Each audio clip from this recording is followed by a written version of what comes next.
I had to talk to the drug, not my dad.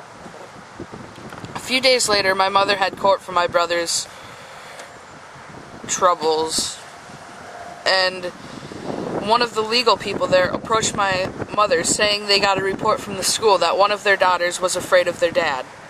From that moment on, I have not been able to trust anyone, and it has been very hard for me to get close to people. I lost everything I had but the camera I had.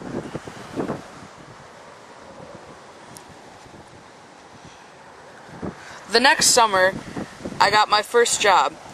When I left to cash my second paycheck and buy my first video camcorder, someone started our house on fire. I lost everything I had but the camera I had just bought. My family, who barely ever had enough money to buy dinner, was now homeless.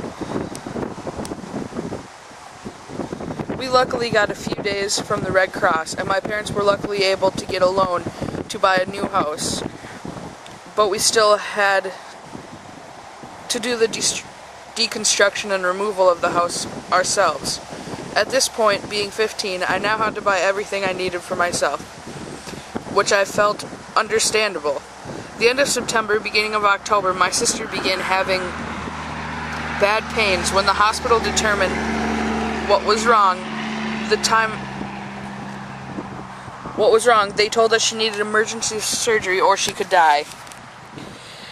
They were going to fly her to the hospital. She had to go for her surgery, so it gave her a safer time frame. Unfortunately, it was unsafe flying conditions because it was a really bad storm that night.